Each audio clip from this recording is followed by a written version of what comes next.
137వ పాట. పాత పుస్తకాలు 135. దేవా నా యందు నీకు ఎంతో ప్రేమ అనే పాట పాడదాం.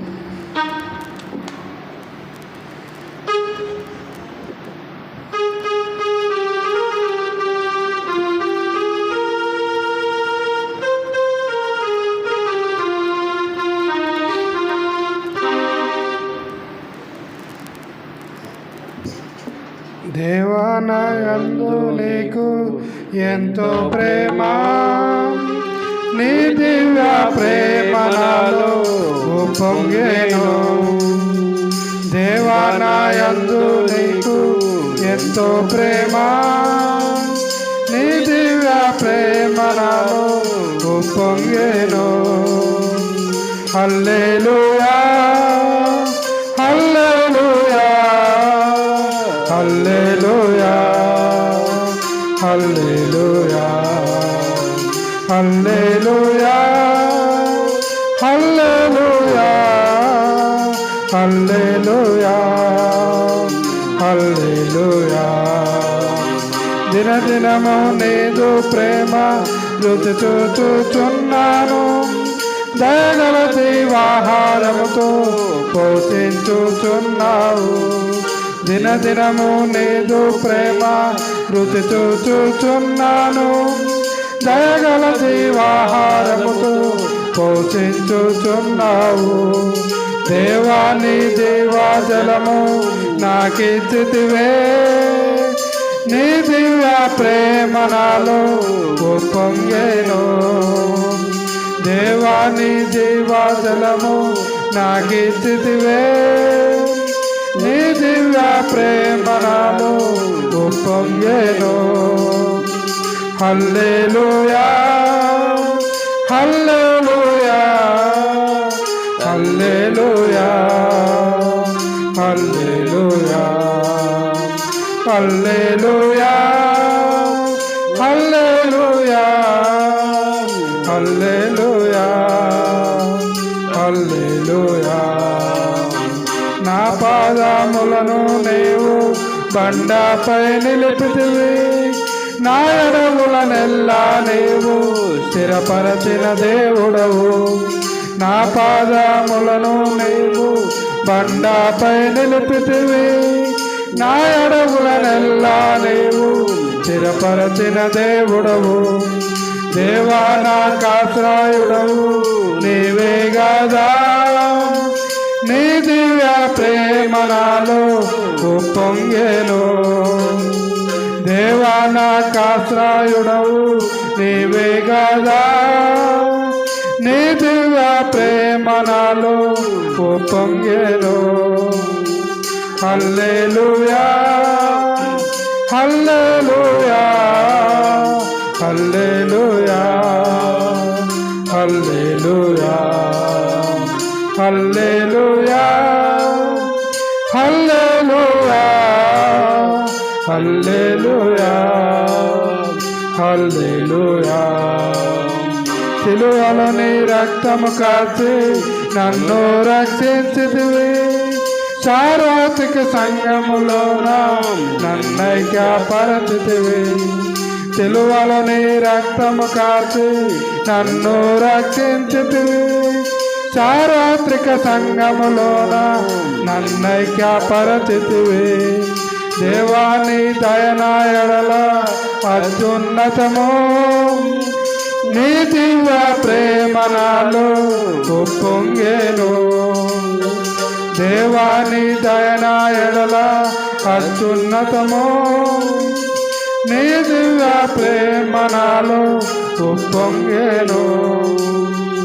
హల్లెలూయా హల్లెలూయా హల్లెలూయా హల్లెలూయా హల్లెలూయా హల్లెలూయా హల్లెలూయా హల్లెలూయా. వాగ్దానములను నాలో నెరవేర్చినవో ప్రభువా, విడువక నా ఎడల నీదు కృప చూపుచున్నావు. వాగ్దానములను నాలో నెరవేర్చినవో ప్రభువా, విడువక నా ఎడల నీదు కృప చూపుతున్నావు. దేవాని మారని ప్రేమ సంపూర్ణము, నీ దివ్య ప్రేమ నాలో ఉప్పొంగెను. దేవాని మారని ప్రేమ సంపూర్ణము, నీ దివ్య ప్రేమ నాలో ఉప్పొంగెను. హల్లెలూయా హల్లెలూయా హల్లెలూయా హల్లెలూయా హల్లెలూయా హల్లెలూయా హల్లెలూయా హల్లెలూయా. మృతిని గెలిచి మా కొరకై తిరిగి లేచిన ప్రభువా, మా కొరకై త్వరలో రానై ఉన్న మహిమారాధా. మృతిని గెలిచి మా కొరకై తిరిగి లేచిన ప్రభువా, మా కొరకై త్వరలో రానై ఉన్న మహిమారాధా. దేవాని సన్నిధి నాకు ఎంతో ప్రియమో, నీ దివ్య ప్రేమ నాలో ఉప్పొంగెను. దేవాని సన్నిధి నాకు ఎంతో ప్రియమో, నీ దివ్య ప్రేమ నాలో ఉప్పొంగెను. హల్లెలూయా హల్లెలూయా హల్లెలూయా హల్లెలూయా హల్లెలూయా హల్లెలూయా హల్లెలూయా హల్లెలూయా. సరే అండి,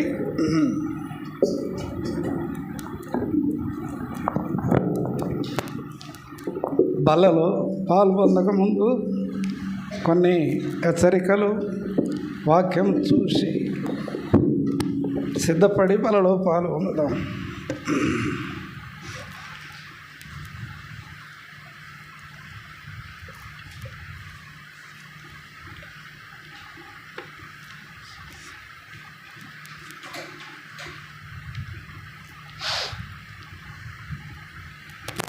లేవియా కాండం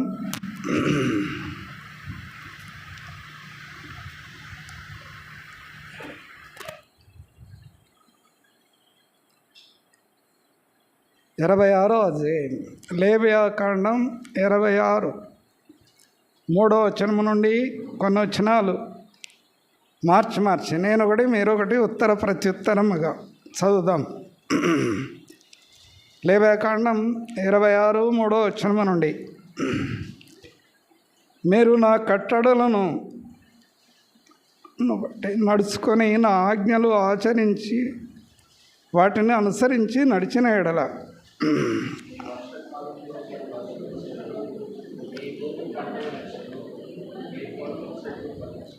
5వ వచనం, మీ ద్రాక్ష పండ్ల కాలం వరకు మీ నూర్పు సాగుచుండును, మీరు తృప్తిగా భుజించి మీ దేశంలో నిర్భయముగా నివసించెదరు.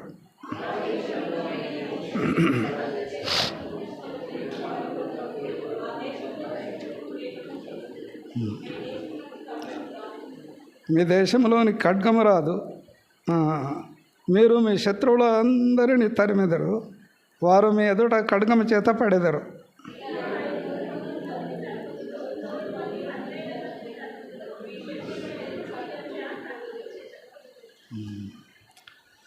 సరే అండి, 10వ వచనం, మీరు చాలా కాలము నిలువైన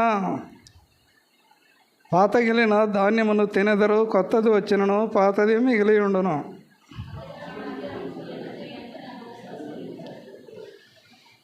నేను మీ మధ్య నడిచెదను, మీకు దేవుడనైందును, మీరు నాకు ప్రజలై ఉందురు.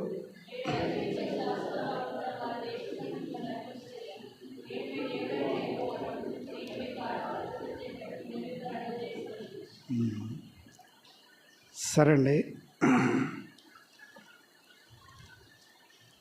నిర్గమకాండంలోనికి రండి ఒకసారి. 34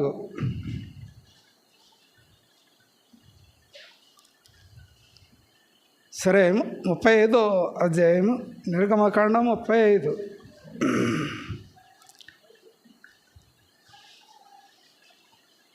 4-5 వచనాలు మార్చి చదువుదాం. నిర్గమ 35, 4-5 వచనాలు. మరియు మోషే ఇశ్రాయేలులైన సర్వ సమాజముతో ఇట్లనను యెహోవా ఆజ్ఞాపించినదేమనగా,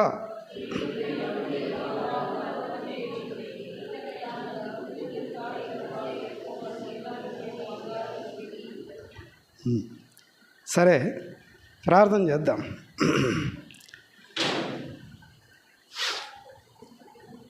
పరిశుద్ధుడు అయిన తండ్రి, కొన్ని మాటలు లేఖన భాగంలో నుండి అనుగ్రహించి నీ స్వరాన్ని వినిపించి బలలో పాల్పొందడానికి హెచ్చరికలు ఇచ్చి యోగ్యమైన ప్రవర్తన కలిగి బలలో పాల్పొందడానికి హెచ్చరికలు కూడా అవసరం.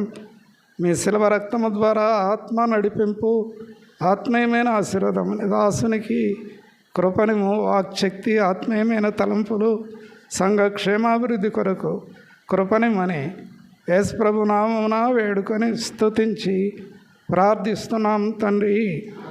ఆమేన్. లేవియాకాండం 26.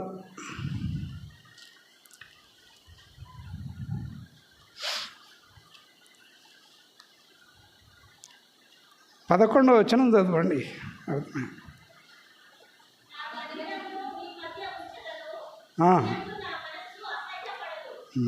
చాలమ్మా. ఇదే వాగ్దానం. ఐగుప్తు నుండి ఇశ్రాయేలు బయటకు వచ్చిన తర్వాత దేవుడిచ్చే వాగ్దానం ఏంటంటే, మందిరము ప్రజల మధ్యన ఉండాలి అనేది ఒక ఆత్మీయమైన తలంపు దేవుడు మోషకిచ్చాడు. ఇది ప్రత్యక్షత, ఆత్మీయమైన ప్రత్యక్షత. ఆలయం గురించిన ప్రభు సంకల్పాన్ని మోషకు బయలుపరిచాడు. వాళ్ళకిచ్చిన వాగ్దానం అది. మీ మధ్యన నా మందిరం ఉంచుతాను అని ప్రభు సెలవిచ్చాడు. వాగ్దానం అది. మందిరం కట్టాలంటే మరి ఎవరు కట్టాలి? ఎలా కట్టాలి? ఎవరు కట్టాలి? దేవుడు దిగొచ్చి కడతాడా? ఎవరు కట్టాలి?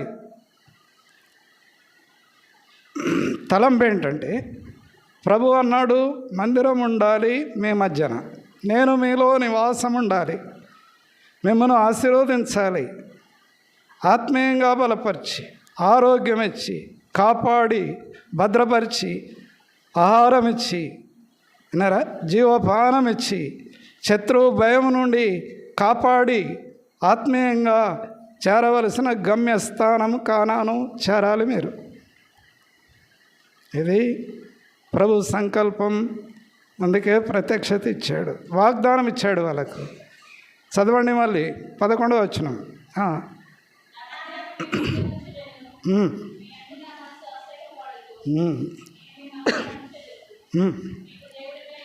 అది అన్నమాట. యెహోవా రోమియోలకు రాసిన పత్రిక ఒకసారి చూడండి. దేవుడై ఉంటే ఏమైద్ది అనేది. రోమ 8వ అధ్యాయం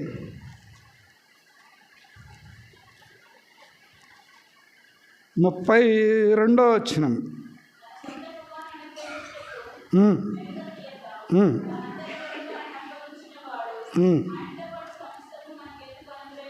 ఇచ్చే విషయాల్లో ఎందుకు ఇవ్వడు? దేవుడు ఇస్తాడు. పై వచనం 31. ఇట్లుండగా ఏమైందో, దేవుడు మన పక్షముగా ఉండగా, అదనమాట. ప్రజల మధ్యన ప్రభు ఉండాలి, విరోధి ఉండడు. ఉంటే ఏమైద్ది అని అంటే చరిత్ర చెప్పుద్ది ఏమైద్ది అనేది. అర్థమైందా? దేవుడు మన మధ్యన ఉండాలి. ఎలా ఉంటాడంటే ఆత్మరూపంలో ఉంటాడు, ఆలయంలో ఉంటాడు, ఆలయం నుండి ఆశీర్వాదం ఇస్తాడు. అందుకే ఆలయము నిర్మాణము కావాలి. ఆలయంలో ప్రభు ఉంటాడు, అందులో నుండి ఆశీర్వాదం, దీవెనలు కుటుంబాలకు, పిల్లలకు. విన్నారా? సరే, ఇంకో తలంపు ఏంటంటే వ్యవసాయం చేయాలి. రండి, లేవియాకాండం 26. ఉదయం లేచి సాయంకాలం వరకు రాత్రి వరకు ఆహారం కావాలండి. మనం 3 సార్లు తింటాం. ఉదయం టిఫిన్, మధ్యాహ్నం మనము, రాత్రి డిన్నర్ ఏమంటారు అది చేస్తాం. 3 సార్లు కావాలి మనకు ఆహారం రోజుకు. ఏదో ఒక విధానంలో శరీరానికి ఆహారం కావాలి 3 సార్లు. మధ్యాహ్నం కూడా మరి రకరకాలుగా ఉంటాయి స్నాక్స్ అవి ఇవి అన్నారా. సరే, ఇప్పుడు ఇక్కడ మాట చెప్పాడు, వాగ్దానం ఇచ్చాడు. 26వ అధ్యాయం ఇక్కడ మాట చెప్పాడు, 3వ వచనం.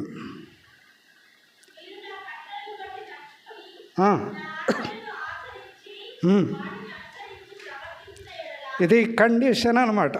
ఏంటో కండిషన్? మీరు నా ఆజ్ఞలు అనుసరించాలి, నా కట్టడలు అనుసరించి నడుచుకోవాలి. కట్టడలను బట్టి నడుచుకోవాలి, ఆజ్ఞను అనుసరించాలి. ఇది కండిషన్. అప్పుడు ఆశీర్వాదం. అర్థమైందా? ఏంటా కండిషన్? ఏంటా ఆజ్ఞ అని అంటే, నేను తప్ప వేరొక దేవుడు నీకు ఉండకూడదు. అదే ఆజ్ఞ మొదటిది. నా మార్గములో నడుస్తూ నిందారహితుడవై ఉండు. రెండవది, కుడి ఎడమలు తిరిగిన ఇదే దారి, దీనిలో నడువు. ప్రభుత్వ ఆజ్ఞ ఇది. అనుసరిస్తే జరిగేదేంటి? 4వ వచనం.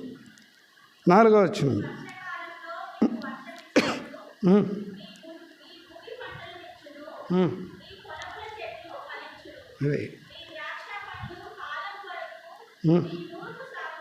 చాలా సిస్టర్, చాలా. ఇక్కడ మీ వర్షకాలంలో మీకు వర్షం ఇస్తానన్నాడు. వర్షం ఎందుకు రాలేదు మరి ఇప్పటి వరకు? ఏమైంది? వర్షం ఎందుకు రాలేదు? ముందు మరిపించింది, తర్వాత ఎండబెట్టింది భూమిని. కారణం, అందరూ అనుకున్నారు ఈ సంవత్సరం ముందే వర్షాలు వస్తున్నాయి, కాలం మంచిగా అయిద్దని భ్రమలో బ్రతికే రోజులు ఇవి. అర్థమైందా? కానీ ఆరాధనలో చెప్పినట్టు భూమి మీద మానవుల చెడుతనం గొప్పదట. గొప్పది ఏంటంటే చెడుతనం గొప్పది భూమి మీద. ఆ చెడుతనం బట్టి దేవుడు అంటాడు, సరే మీ కర్మ మీరు అనుభవించండి అని అంటాడు. తలంపు ఏంటంటే, మనకిచ్చే వాగ్దానం కొన్ని హెచ్చరికలు ఇక్కడ ఇచ్చాడు. విన్నారా? మీ వర్షకాలంలో మీకు వర్షం ఇస్తాను. కండిషన్, నా ఆజ్ఞలు గైకొనాలి, నా కట్టడలు అనుసరించి నడవాలి. ఆహారం కాని దాని కొరకు మీరు ఎలా రూకలిస్తారు? ఆహారం అవసరం, కాని అక్కర్లేదు. మనకు ఆహారం కావాలి, ఆరోగ్యం కావాలి, క్షేమంగా ఉండాలి, ప్రభు కృప మన మీద ఉండాలి, కలవరాలు దూరంగా ఉండాలి, కలహానికి దూరంగా ఉండాలి, ఆత్మీయమైన మార్గంలో నడవాలి, క్షేమంగా ఉండాలి. అన్ని విధాలుగా ప్రభు కృప మనకు తోడై ఉండాలి. తిమోతి పత్రిక త్వరగా రావాలి.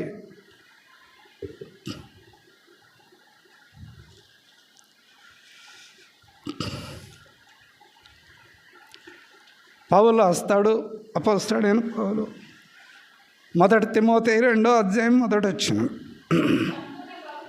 సంపూర్ణ భక్తి మాన్యతయు కలిగి నెమ్మదిగాను, అది కావాలని మానవులకు కావాల్సింది, ఒక విశ్వాసకు కావాల్సింది సంపూర్ణమైన భక్తి, మాన్యత, నెమ్మది, సుఖంగా బ్రతకాలి. ఇది పౌలు రాస్తాడు తిమోతికి. మనము అనే మాట రాశాడు, తను కూడా ఇంక్లూడింగ్ అందులో ఉన్నాడు, ఇమిడి ఉన్నాడు ఆయన. మనము సంపూర్ణ భక్తి కలిగి, మాన్యత కలిగి, నెమ్మదిగా, సుఖంగా బ్రతకాలి.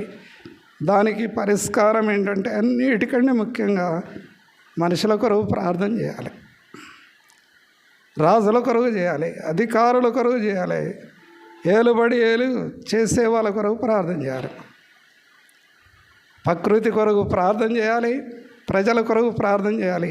మర్మం అది. అర్థమైందా? ప్రకృతి కన్నెర చేస్తే మానవుడు భూమి మీద బూడిద అవుతాడు. ప్రజలు కూడా దారి తప్పితే కలవరం వస్తుంది. ఒక ఇంటికి వెళ్ళాను, ఏం చేయాలన్నా 40 లక్షలు భూమి ఖర్చు, 5 లక్షలు వచ్చినాయి, ఏం చేయాలి అర్థం కాదు. తలంపు ఏంటంటే మర్మం దేవుడు నెమ్మదిగా, సుఖంగా, ఆరోగ్యంగా, ఆత్మీయంగా జీవించాలంటే దేవుని వాగ్దానం చేపట్టాలి. లేవ్యాకాండం 26 మళ్ళీ రండి, 5వ వచనం.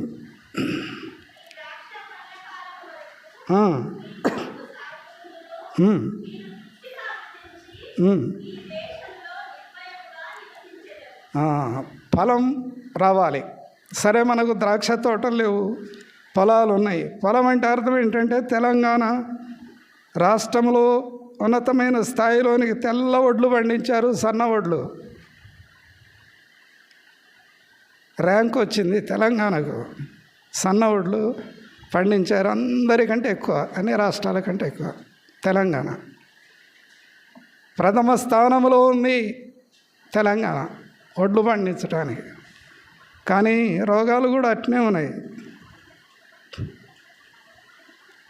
అర్థమైందా? సరే, ద్రాక్ష చెట్లు మనకు లేవు, కానీ ఉన్న ఫలం ఫలించాలి. ఆకాశం వర్షం ఇస్తుంది, భూమి ఫలం ఇస్తుంది. రండి, యాకోబు పత్రిక.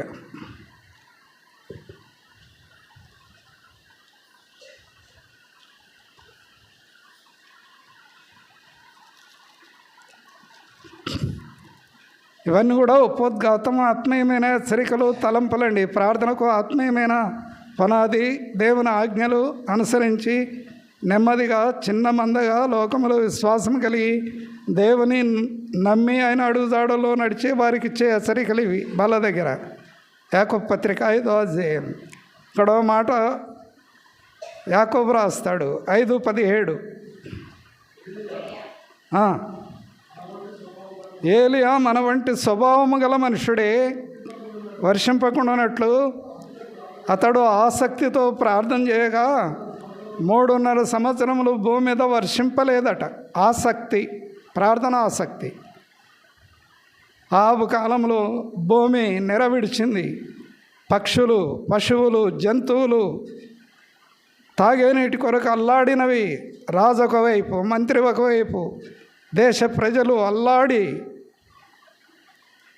తాగే నీళ్ళ కొరకు చాలా ఇబ్బందులు పడ్డారు. ఆహాబు కాలంలో కరువు వచ్చింది, నీటి కరువు, నీటి ఎద్దడి, తాగడానికి నీళ్ళు. ఏలియా కేరేతు వాగు దగ్గర 3.5 సంవత్సరాలు ప్రభువా దాగి ఉండి ఏం చేయాలని ప్రార్థన చేస్తే ఆహాబును కలవమన్నాడు. పరిష్కారం ఏందో ఆహాబుకు తెలియజేయమన్నాడు. తెలియజేసిన తర్వాత బలి అర్పించి ప్రార్థన చేస్తే భూమి మీద వర్షం వచ్చింది. ఇది చరిత్ర. అర్థమైందా? కాబట్టి ప్రార్థన పరిష్కారం అండి. పరిస్థితి ఇబ్బందిగా ఉన్నప్పుడు ప్రార్థన పరిష్కారం. ఆత్మీయంగా ప్రభు అడుగుజాడులో నడవాలి, ప్రభు వాక్యానికి విధేయత చూపించాలి. ఆయన కట్టడలు, న్యాయ విధులు అనుసరిస్తే దేవుడిచ్చిన వాగ్దానం నెరవేరుతాయి. ఆకాశం వర్షం ఇస్తుంది, భూమి పంట వస్తుంది, విశ్వాసి క్షేమంగా ఉంటాడు, నెమ్మది కలిగి సుఖంగా ఉంటాడు. దేవుడిచ్చిన ఆజ్ఞ ఏంటంటే మీ మధ్యన నా మందిరం ఉండాలి. అది ప్రాముఖ్యమైనది. అందులో మీరు నా వాక్యాన్ని అనుసరించి నడవాలి. రెండవది, నా కట్టడలు, న్యాయ విధులు అనుసరించి నడవాలి. ప్రార్థన చేయాలి, ఆత్మీయంగా బలపడాలి. కానీ ఆలయం అంటే మరి ఏం చేయాలి? ఆలయమును కట్టేటప్పుడు మోషే ప్రజలకు ప్రకటన చేశాడు. అప్పుడు ఒక్కొక్కరు బుద్ధి పుట్టిందట. అర్థమైందా? నిర్గమాకాండం 35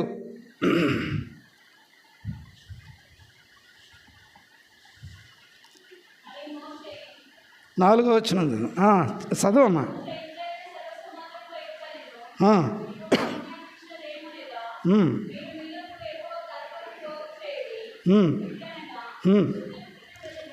బుద్ధి పుట్టాలట. మీలో అనే మాట సమాజానికి ఇస్తాడు.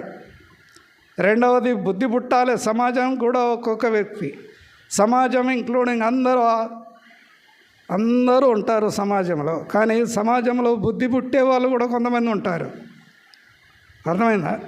బుద్ధి పుట్టాలట. బుద్ధి పుట్టిన ప్రతివాడు యెహోవా సేవ నిమిత్తం బంగారు, వెండి, ఇత్తడి, నీళ్ళ, ధ్రువముల, రక్తములు, సన్ననార, మేక వెంట్రుకలు, అరుపు రంగు వేసిన పొట్టేళ్ళ తోళ్ళు, సముద్రపు తోళ్ళు, తుమ్మకర్ర, ఇదన్నీ కూడా ప్రదీపమునకు తైలం, అభిషేక తైలం, పరిమళ ద్రవ్యం, ఇవన్నీ కూడా తెమ్మని చెప్పాడు. హెచ్చరికలు ఇచ్చాడు. ఒక లిస్టు పెట్టాడు అక్కడ. దానికి ప్రజలు ఏం చేశారంటే బుద్ధి పుట్టింది ప్రజలకు. ఒక్కొక్కరికి ఒక్కొక్క బుద్ధి. అర్థమైందా? బుద్ధి పుట్టాలడు. పని చేయాలంటే బుద్ధి పుట్టాలి. ఒక అర్పణ తేవాలంటే బుద్ధి, అర్పణ విషయాల్లో ఏదో కావాలని అడిగేది కాదు, కానీ ఒక పని చేయాలంటే బుద్ధి పుట్టాలి. అది ప్రాముఖ్యమైంది. సొలొమోను అన్నాడు, ప్రార్థన చేసి 1000 బలులు సొలొమోను అర్పించిన తర్వాత ప్రభు సన్నిధిలో ప్రార్థన చేస్తుంటే దేవుడు సొలొమోనుతో అన్నాడు, ఏం కావాలి నీకు? అయ్యా నాకు బుద్ధి కావాలి.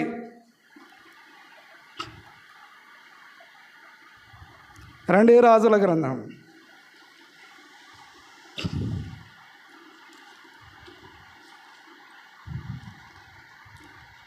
8వ అధ్యాయం.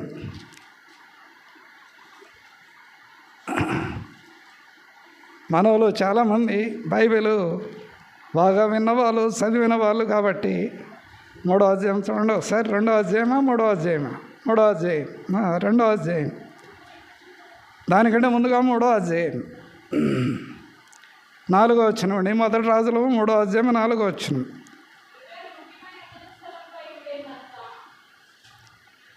మొదటి రాజులు 3వ అధ్యాయం 4వ వచనం. గిబియోను ముఖ్యమైన ఉన్నతమైన స్థలమై ఉండెను. రాజు అక్కడికి పోయాడు. ముఖ్యమైన స్థలానికి వెళ్ళాడు రాజు సొలొమోను.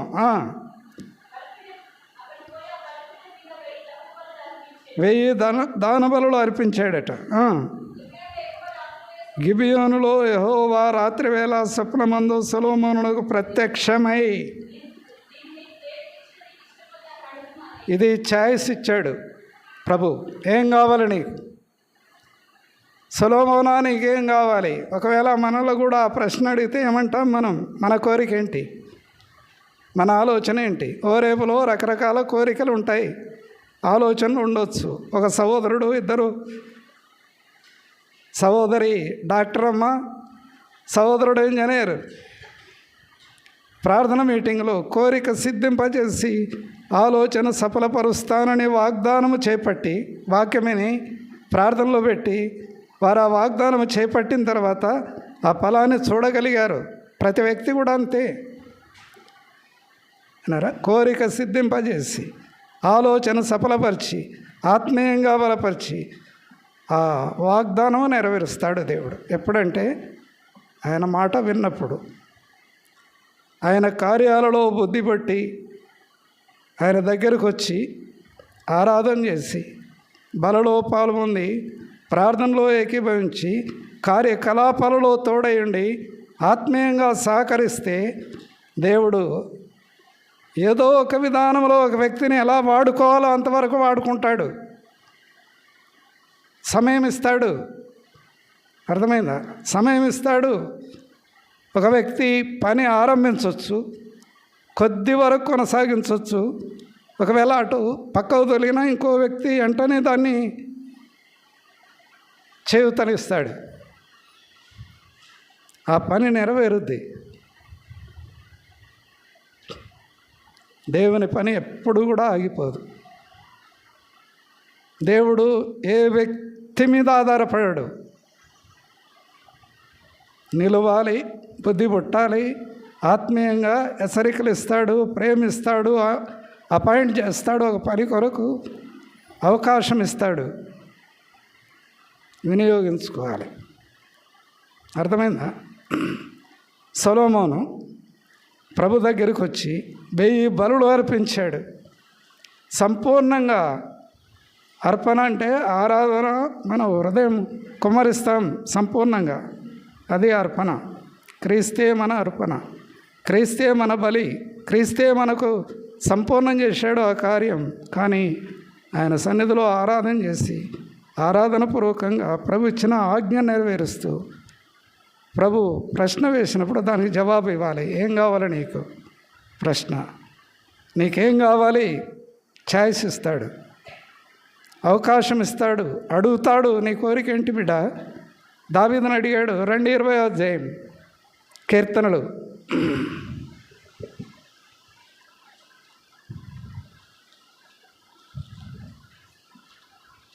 మొదటి వచనం.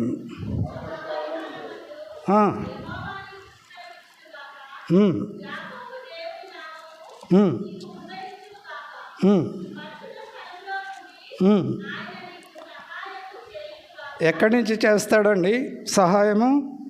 పరిశుద్ధ స్థలములో నుండి సహాయం చేస్తాడు. సొలొమోను ఎక్కడికి వచ్చాడు? గిబియోనులో ముఖ్య స్థానం అది, అక్కడికి వచ్చాడు ఆయన. దావీదు ఎక్కడికి వెళ్ళాడు? దేవుని ఆలయానికి వెళ్ళాడు. ప్రజలు ఎక్కడికి నడిపించాడు? దేవుని ఆలయములకు నడిపించాడు. ఆలయమే ఆశ్రయం. నీవే నా కోట, నా కొండ, ఎక్కలేనంత పర్వతము నన్ను ఎక్కించు. సియోను పర్వతం ఎక్కాడు ఆయన. యెరూషలేము ఎత్తైన స్థలంలో కట్టబడింది, ఎక్కాడు ఆయన. ఎక్కి వెళ్తారు ప్రజలు, ఆయన కూడా ఎక్కి వెళ్ళాడు. ఎక్కలేనంత పర్వతం. శ్రమలు, ఇబ్బందులు, కష్టాలు, శోధనలు, వ్యాధులు, బాధలు, అనారోగ్యము, నిందలు, అపకీర్తి, రకరకాల లేమి, కొరత, ఎన్నెన్నో ఇబ్బందులు ఉంటాయండి. నా ఆరాధన వర్తమానం ఏంటంటే ప్రియులారా, అది వేరే విషయం. తలంపు ఏంటంటే దేవుడు ఒక్కొక్క వ్యక్తిని ఒక్కొక్క విధానంలో వాడుకుంటాడు. కీర్తనలు చూడండి ఒకసారి. దావీదు ఎలా అంటాడో 34 కీర్తనలు మొదటి వచనం.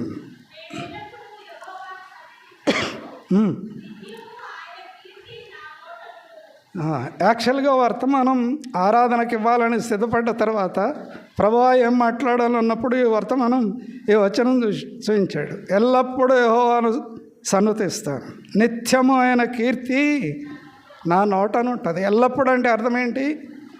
భయం కలిగినప్పుడు, ఇబ్బంది కలిగినప్పుడు, వ్యాధి వచ్చినప్పుడు, బాధ వచ్చినప్పుడు, కరువు వచ్చినప్పుడు, కలవరం వచ్చినప్పుడు, అనారోగ్యం వచ్చినప్పుడు, ఆపదలు వచ్చినప్పుడు, ప్రతి విషయంలో ఎల్లప్పుడూ నా దేవుని స్తుతిస్తాను.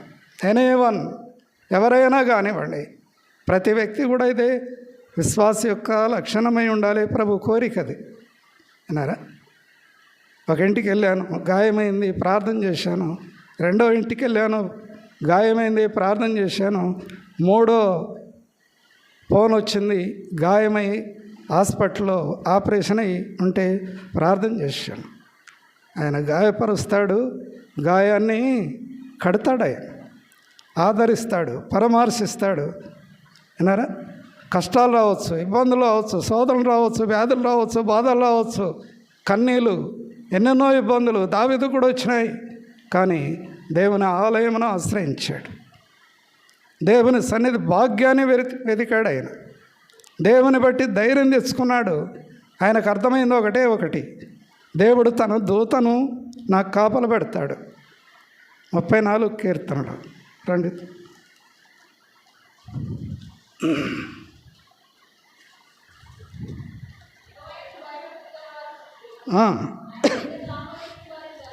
అదండి, దేవుని ఆలయమును ఆశ్రయించిన దేవుని పిల్లల దేవుడు ఏం చేస్తాడంటే, దేవుని ఆలయము ఆశ్రయము.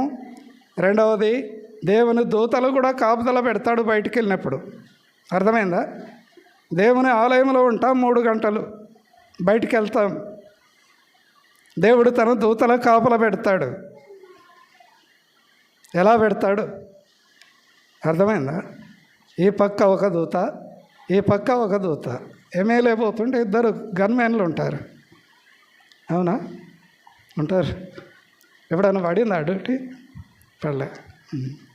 సరే, తలంపు ఏంటంటే ఇద్దరు దూతలు పెడతారు. ఒక దూత కావలి కాస్తాడు, రెండవ దూత ఈయన చర్యలన్నీ రాస్తాడు. అర్థమైందా? శత్రువు రాకుండా, శత్రువు భయం లేకుండా వ్యక్తి ముందుకు సాగాలంటే కాపరి అవసరం. ఒక దూత ఉంటాడు. రెండవ వ్యక్తి ఈయన చర్యలు ఎలా ఉన్నాయి, నడవడి, ఈయన మాటలేంది, తలంపులేంది, ఆలోచనలేంది, ఊహా ఉద్దేశాలు అన్నీ రాస్తాడు ఒక పుస్తకంలో. అడుగడుగున రాస్తాడు. మన క్రియలు, మనకు గ్రంథం కూడా ఏర్పాటు చేయబడుతుంది విశ్వాసకి. అన్నీ రాస్తాడు. తర్వాత గ్రంథం ఇప్పినప్పుడు అసలు రంగు బయటపడుతుంది. ప్రకటన గ్రంథం రండి ఒకసారి.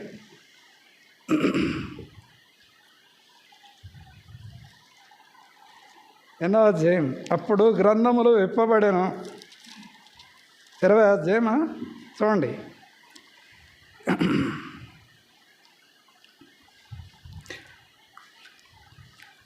ఇరవై అధ్యాయం 12వ వచనమండి. 11, 12 వచనాలు అర్థమవుతాయి. చదవండి ఒకసారి. ప్రకటన గ్రంథం 20, 11, 12 వచనాలు. ధవలం అంటే తెల్లనిది అన్నమాట, పరిశుద్ధమైంది. దానికి అర్థం అది. ధవలం అంటే అర్థం ఏంటంటే తెల్లనిది లేక పరిశుద్ధమైన సింహాసనం ముందు దాని యందు ఆసీనుడైన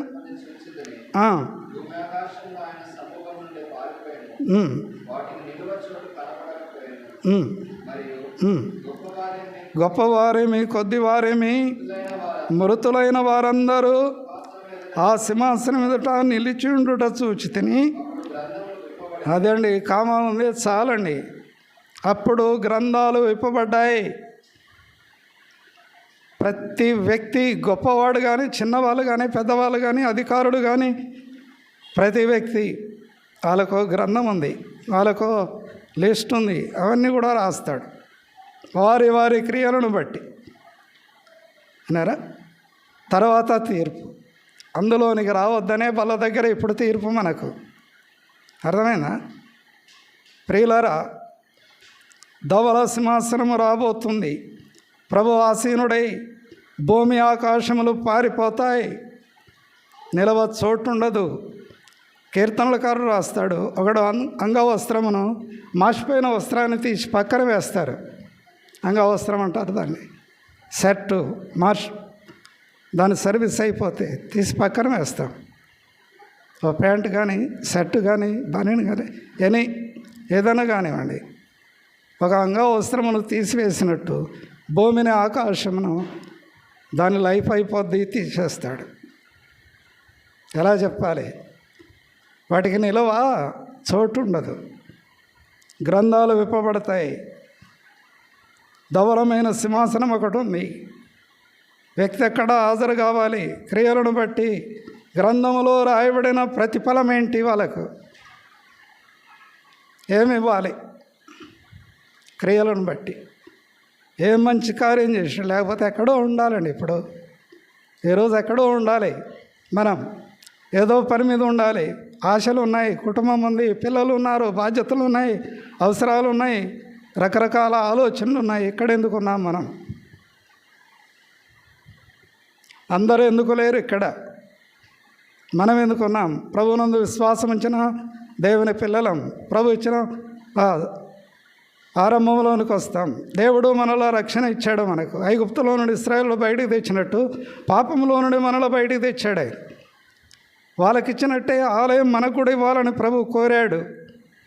ఆ ఆలయం సంఘం, పరిశుద్ధమైన దేవాలయం సంఘం.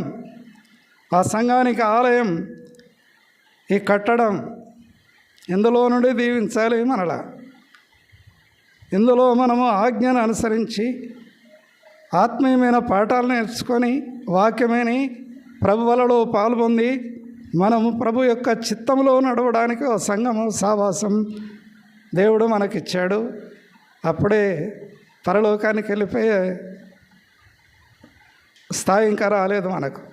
పోషించబడాలి, హెచ్చరికబడాలి, కడగబడాలి, సిద్ధపడాలి. అందుకే సంఘం, సావాసం.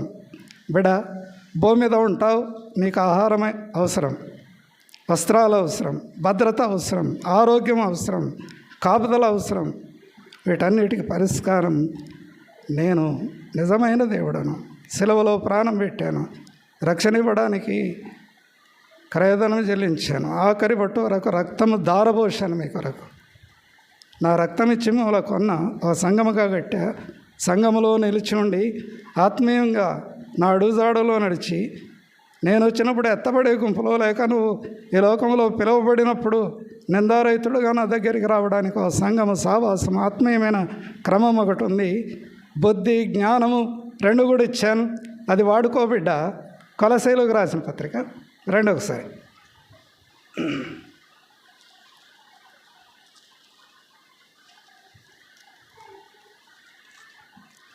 2వ అధ్యాయం వచనం చెప్పమ్మా. కొలసై 2:3 వచనం. బుద్ధి జ్ఞానముల సర్వ సంపదలు ఆయన యందే గుప్తములై ఉన్నాయి అంటాడు. సొలొమోను అడిగాడు, ఏం కావాలి నీకు? అయ్యా నాకు బుద్ధి కావాలి, జ్ఞానం కావాలి. దేవుడు బుద్ధి ఇచ్చాడు, జ్ఞానం ఇచ్చాడు. అందుకే సామెతలు రాశాడు, స్వబుద్ధిని ఆధారం చేసుకోవద్దు, దేవుడిచ్చిన బుద్ధిని అనుసరించు. రండి సామెతల గ్రంథం త్వరగా 3వ అధ్యాయం సామెతలు చూడండి ఒకసారి. వచ్చిన చిన్న 8వ అధ్యాయం సామెతలు 3:5 వచనం. స్వబుద్ధిని ఆధారం చేసుకొనక నీ పూర్ణ హృదయంతో యెహోవా యందు నమ్మిక ఉంచుము అని అంటాడను. స్వబుద్ధిని ఆధారం చేసుకో. ఎవరు రాశారు ఇది? సొలొమోను రాశాడు. ఏం రాశాడు సొలొమోను? సామెతలు రాశాడు, ప్రసంగి, పరమగీతం 3 కూడా ఆయనవే. కీర్తనలో కూడా ఆయన రాశాడు కొన్ని. అర్థమైందా? తలంపు ఏంటంటే దావీదు సొలొమోను 1000 బలులు అర్పించిన తర్వాత ఆయనకి ఇచ్చిన ఛాయిస్ ఏంటంటే, ఏం కావాలి నీకంటే? నాకు బుద్ధి కావాలన్నాడు. ఆనాడు మోషే ప్రకటన చేశాడు ప్రజలకు, మీరు ఎవరైనా ప్రభువునందు విశ్వాసం ఉంచి ఆయన అడుగుజాడులో నడిచి ఆత్మీయంగా బలపడాలంటే దేవుని ఆజ్ఞను అనుసరించండి హెచ్చరికలు ఇచ్చాడు మోషే. కాబట్టి ఆలయ నిర్మాణ విషయాల్లో మీరు ఫలాంది పనులు ఉన్నాయి. బుద్ధి పుడితే అది వేరే విషయం. బుద్ధి పుట్టిన ప్రతివాడు బలవంతం కాదు, స్తోమతను బట్టి చేయగలిగింది సమయమైనా పని అయినా అర్పణ కావాలని కాదు. దేవుడు సమృద్ధి ఇస్తాడు. ఈ రోజుల్లో తినడానికి ఆహారం ఇస్తాడు, కట్టుకోవడానికి వస్త్రం ఇస్తాడు, కావలసిన గిఫ్టులు కూడా ఇస్తాడేమో, అది వేరే విషయం. దేవుని కార్యాభివృద్ధి అందు ఆసక్తి కలిగి దేవుని మహిమ కొరకు మనం వాడబడి, మనము మన పిల్లలు మన కుటుంబం చిన్న సంఘముగా దేవుడిచ్చిన సమయాన్ని సద్వినియోగం చేసుకొని బుద్ధి పుట్టిన ప్రతి వ్యక్తి దేవుని ఇంట్లో పనిచేస్తే, ఒక వ్యక్తిని కొంచెం పని మనిషి వచ్చాడు, కరెంటు పని చేయాలి, ఆప్యాయంగా పేరు పెట్టి పిలిచి, చిన్న ఫలాని పని ఉంది, ఇదైన తర్వాత ఇంకోటి ఉందని అంటే ఓపికతో చేశాడు చివరి వరకు. కారణం ఏంటంటే అన్యుడు. పని చేస్తే డబ్బులు వస్తాయి, ఆశ. ఈ పనికి ఇంత పని అయిపోయింది, లెక్క చూసుకున్నాడు, పాయింట్ ఎంత. ఈ పాయింట్ వైజ్గా లెక్క చూస్తే నాకు రావాల్సిన డబ్బు ఎంత, పాయింట్ వైజ్గా. తలంపు ఏంటంటే ఒక వ్యక్తి పని చేస్తాడు, కారణం ఆశ. 107 కీర్తనలు త్వరగా రావాలి.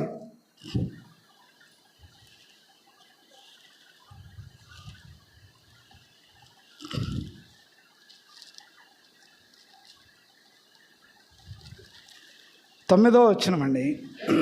ఏలయనగా ఆశగల ప్రాణమును తృప్తిపరిచి ఉన్నాడు, ఆకలి కొనిన వారి ప్రాణమును 2 భాగాలుగా విభజించబడింది. ఇక్కడ ఆశగల ప్రాణమును తృప్తిపరుస్తాడు ఆయన. అర్థమైందా? ఒకవేళ చూడండి, ప్రాణము తృప్తి అనే దాని గురించి ఒక రాజు దగ్గర మంత్రి ఉన్నాడు. ఇద్దరు వేటకి వెళ్ళారు. ఎప్పుడు చెప్పలేదు కథ, ఇప్పుడే ఇదే ఆరంభం, ఏదో చెప్పాలనిపిస్తుంది. ఆ రాజు అడిగాడు, మంత్రి నీకేం కావాలంటే, ఏం లేదు బోరు కొడుతుంది, ఒక 1/4 కిలో బెల్లం కావాలన్నాడట. అరణ్యంలో వేటకు వెళ్ళారు వాళ్ళు ఇద్దరు కలిసి. ఎప్పుడు చెప్పలేదు కథ, ఇది కట్టు కథ. ఏం కావాలంటే 1/4 కిలో బెల్లం కావాలి, బోరు కొడుతుంది, అరణ్యం కదా, 1/4 కిలో బెల్లం కావాలన్నాడు. సరేలే అని ఏదో ఒక వ్యాపారిని అడిగి బెల్లం కొనిచ్చాడు. 1/4 కిలో బెల్లం కొంత తిన్నాడు. తిన్న తర్వాత ఏం కావాలి ఇప్పుడు చెప్పండి? బెల్లం తిన్నాక ఏం కావాలి?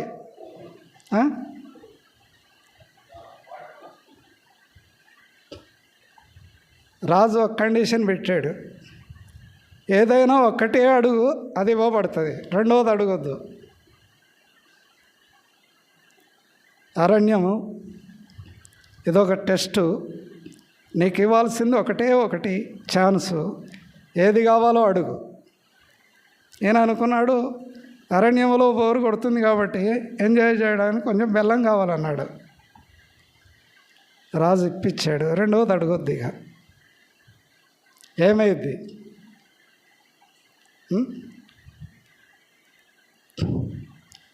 నీళ్ళు తాగకపోతే ఏమైంది? కాబట్టి కొన్ని మానవ ఆలోచనలు కూడా అట్నే ఉంటాయి. దేవుడు ఒక కండిషన్ పెడితే కండిషన్ కట్టుబడి ఉండకపోతే పరీక్షకు గురైపోతాడు. తలంపు ఏంటంటే దేవుడు ప్రేమామయుడు, ఇచ్చేవాడు. ఆలోచనలు బట్టి, అక్కరను బట్టి మన తెలివితేటలు ప్రభు దగ్గర అవి సరైనవి కావు. దేవుడిచ్చే జ్ఞానం, దేవుడిచ్చే ఆశీర్వాదం, దేవుడిచ్చే మేలులు, దేవుడిచ్చే ఆత్మీయత, దేవుని అడుగుజాడులో నడిస్తే ప్రేమ స్వరూపి ఆయన. బుద్ధి జ్ఞానముల సర్వసంపదలు ఆయన. నువ్వే కావాలి ప్రభువా, నువ్వంటే చాలు నాకు. బుద్ధి ఇస్తావు, జ్ఞానం ఇస్తావు, ఆలోచన చెప్తావు, ఆత్మీయంగా నడిపిస్తావు, అక్కర తీరుస్తావు, ఆత్మీయంగా అడుగు అడుగున తోడై ఉంటావు. అవసరమైతే నీ దూతలు కూడా కాపల పెడతావు, ఆదరిస్తావు, అక్కరను బట్టి గుప్పిలు విప్పుతావు, నాకు కావలసిన అవసరాలు ఇస్తావు, ఆరోగ్యం ఇస్తావు, నెమ్మది, శత్రువు భయం లేకుండా నిర్భయంగా నివసించే నిద్ర ఇస్తావు నాకు. ఇది ప్రభు ఇచ్చేది. తలంపు ఏంటంటే ప్రభు మన మధ్యన ఉండాలి, మన అక్కర తీర్చాలి, ఆత్మీయంగా బలపడాలి. తండ్రి అడిగాడు, ఏం కావాలి కుమారుడా, ఏం కావాలి? ఇద్దరు ఉన్నారు మీరు, ఏం కావాలంటే చిన్నవాడు అన్నాడు, నా భాగం నాకు ఇచ్చేయమన్నాడు, ఇచ్చేశాడు. తండ్రి కర్తవ్యం, ఏం చేస్తావో చేసుకోపో, నీ ఇష్టం అది. వెళ్ళాడు. దుర్వ్యాపారం వలన ఉన్నదంతా పోగొట్టుకొని చివరి వరకు ఎక్కడికి వచ్చాడో మనకు సండే స్కూల్ పిల్లలకు తెలుస్తుంది.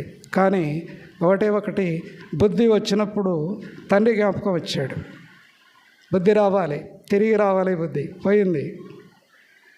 అదే రీతిగా తలంపు ఏంటంటే దేవుడిచ్చే జ్ఞానం, దేవుడిచ్చే తెలివితేటలు, బుద్ధి జ్ఞానముల సర్వసంపదలు. బుద్ధి పుట్టిన ప్రతి వ్యక్తి దేవుని సన్నిధిలో వాడబడుతూ ఆశీర్వాదం పొందారు అన్నారా? అందుకే సామెతలు 3వ అధ్యాయం రండి ఒకసారి. ముగింపు.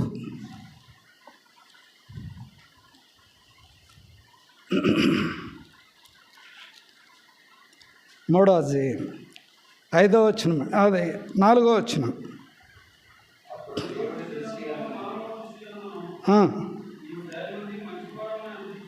ఎప్పుడు దేవుడిచ్చిన బుద్ధి జ్ఞానము కలిగి ఆత్మీయంగా నడిస్తే, కుమారుడా నా ఉపదేశము మరవకు, నా ఆజ్ఞలు హృదయపూర్వకంగా గైకొనుము, అవి నీకు దీర్ఘాయువు, సుఖజీవములతో గడిచే సంవత్సరములు, శాంతి నీకు కలుగుతుంది. అది కండిషన్. దేవుడిచ్చే ఆశీర్వాదం, దేవుడిచ్చే దీవెనలు, తండ్రి కుమారుడిచ్చే హెచ్చరికలు. అదే రీతిగా ఆనాడు మోషే ప్రజలకు నాయకుడిగా, తండ్రిగా ఆత్మీయంగా నడిపించి దేవుని ఆలయ విషయాల్లో ఆత్మీయంగా నడిపిస్తూ ఆ యొక్క కానాను అంచుల వరకు తీసుకొని వెళ్ళి యెహోషువకు అప్పగించాడు. అది వేరే విషయం. తలంపు ఏంటంటే మోషే కుడివైపున తన ఆత్మ యొక్క శక్తిని నడిపించిన వాడేవాడు. దేవుని ఆత్మ ఆయనతో ఉంది, ప్రభు ఆయనతో ఉన్నాడు. యేసు ప్రభు. అర్థమయ్యేటట్టు చెప్పాలంటే విన్నారా? కీర్తనలు అదే రాస్తాడు. 34వ అధ్యాయం కీర్తనలు రెండొకసారి కీర్తనలు. దూతను అని అంటాడు, దూతలు కాదు దూతను అంటాడు, సింగిల్ వర్డ్ అని.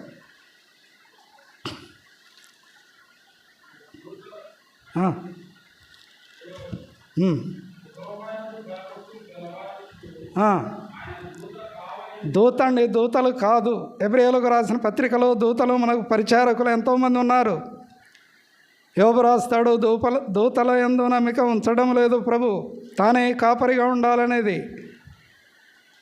వాళ్ళు ఎక్కడి వరకు నడిపించాలో అక్కడి వరకే కావాలంటారు దూతలు, కానీ ఎల్లప్పుడూ ఉండేది మన ప్రభు. యోబు గ్రంథములో రాయబడి ఉంది, దూతలు ఆయన నమ్మడం లేదు. కారణం, వారు కూడా పడిపోయిన దూతలు ఉన్నారు, పతనమయ్యారు, వాని అనిచ్చారు. అందుకే ఎఫెసీయులకు రాసిన పత్రిక 6వ అధ్యాయంలో వాయుమండల సంబంధి అనే పేరు పెట్టబడింది. పడిపోయిన దూతలు ఉన్నారు, కానీ ప్రభు అక్కడి ఆ ఏకవచనం, ప్రభు ఎల్లప్పుడూ మనతో ఉండేవాడు, మంచి కాపరిగా ఉండేవాడు, ఆత్మీయంగా నడిపించేవాడు. చెప్పాల్సిన విషయం ఏంటంటే, రక్షణ ఇచ్చాడు, సంఘ సావాసం ఇచ్చాడు, వాక్యం ఇచ్చాడు, హెచ్చరికలు ఇచ్చాడు, ఆత్మీయమైన క్రమం ఇచ్చాడు, అపొస్తలుల బోధ, సావాసం, రొట్టె విరుచుట, ప్రార్థన చేయుట. దానికి ఏకీభవించి దేవుడిచ్చిన కార్యకలాపాలలో ఆత్మీయంగా బలపడి మన కార్యాలు మనం నెరవేర్చుకుంటూ ప్రభు అడుగుజాడులో నడిస్తే ఆత్మీయంగా సమభూమి గల ప్రదేశంలో ఆత్మ నడిపింపు ఉంటుంది. ఆశీర్వాదం దేవుడు తప్పకుండా ఇస్తాడు. ఇది వాగ్దానం. కాబట్టి వాళ్ళలో పాలు పొందబోతున్నాం. ప్రభు ఎక్కడైనా మీకు ఆయాసం కలిగించి వైదొలిగి నీ కార్యకలాపాలలో నీ మార్గంలో నడవడం, మీ చిత్తానికి వేరుగా ఉండి నేనేం చేయలేను, సంఘములో కలిసి ఉండి ఆలయమునకు ఇమిడి ఉండి దేవుడిచ్చిన బుద్ధి జ్ఞానములను వినియోగించుకొని కార్యకలాపాలలో పాల్పొంది ఒక అన్యుడు కడుతుంటే, మందిరంలో పని చేస్తుంటే కొన్నిసార్లు అనిపిస్తుంది, ఎందుకు ఈ పని ఈ వ్యక్తికి అప్పగించాడు, ఒక విశ్వాసిని ఎందుకు కోరుకోలేకపోయాడు, ఎందుకు లేపలేకపోయాడు దేవుని ఆలయంలో. కానీ లోకంలో ఉన్నాం, వాళ్ళు కూడా అవసరమే. పనివాడు జీతానికి పాత్రుడు, పైసలను బట్టి పని చేస్తారు. మళ్ళీ అది వేరే విషయం. మనం చేయాల్సింది మనం కూడా చేయాలి. అన్నుడే వచ్చి ఆశీర్వాదాన్ని తీసుకొని పోయి ఆ కుటుంబాలు దీవించబడుతుంటే అర్థమవుతుంది వాళ్ళు ఎట్లా పైకి వస్తున్నారనేది, వాళ్ళకు దేవుడు ఎలా తోడై ఉంటున్నాడు అనేది. దేవుడు మర్మంగా చేస్తాడు, పక్షపాతం లేదు దేవునికి. పని చేస్తే ఆశీర్వాదం. కొరింథీయులకు రాసిన పత్రిక 2వ మొదటి కొరింథీ 11వ అధ్యాయం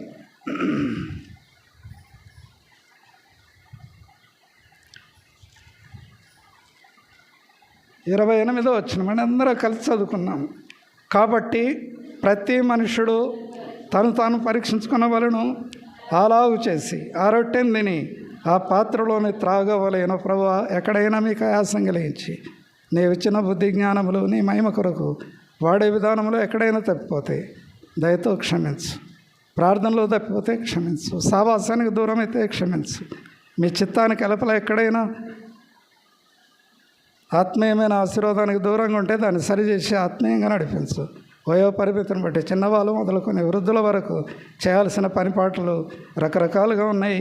దేవుడిచ్చే అవకాశం, ఆశీర్వాదాన్ని వినియోగించుకుంటే భూమి మీద ఉన్నప్పుడే ఆశీర్వాదాన్ని మనము కళ్ళారా చూడగలం. మోకరించండి, ప్రార్థన చేస్తాం.